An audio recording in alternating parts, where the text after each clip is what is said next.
Medyo magluluto tayo ng paksiw. Hindi ito matambakan. Hindi ko alam kung anong isda ito. Lalagyan natin ng kamyas. Ayan, may sili, may bawang, may sibuyas, may luya. Sige, start na tayo. Ayan. Medyo durugin na lang natin ito. Huwag na natin hatiin. Kasi, 4 na piraso lang naman. Wala na akong kamyas eh. Ayan. Tapos ilalagay na natin ito. Masarap to mga mi. Ayan. Ayan. Lalagyan natin ng sibuyas.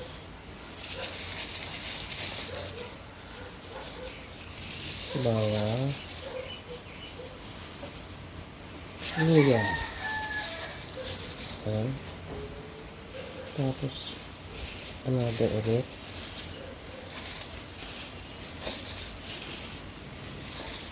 Kunti lang naman kasi ito. Ilalagay natin yung luya.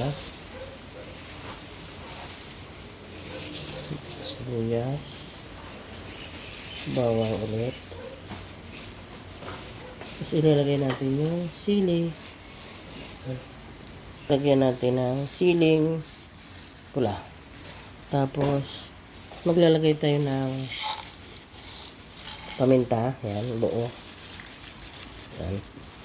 Tapos maglalagay tayo ng cubes. Ito.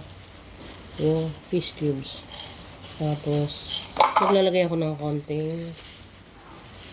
seasoning. Yan. Para masarap. Yan. Dadagdagan natin ng garlic. Yung garlic lalo.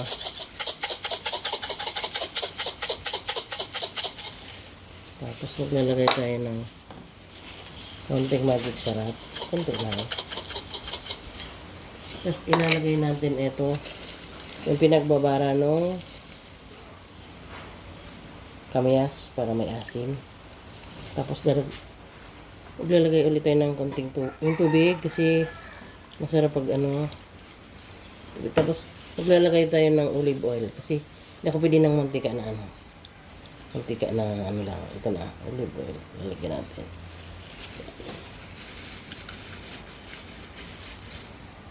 Tapos atin ang tatakpan. At atin ang isasalang. Ayan. Antayin natin ng mga ano. Para lumambot siya. Mga 30 minutes natin buksan. Ayan. Ayan. Bubuksan natin yan mamaya. Pag mga 30 minutes na. Ito na mga may yung ating ulam. Yan. Paksiw. Paksiw siya mga may. Ayan na. Luto na. O diba? Yan ang ulam.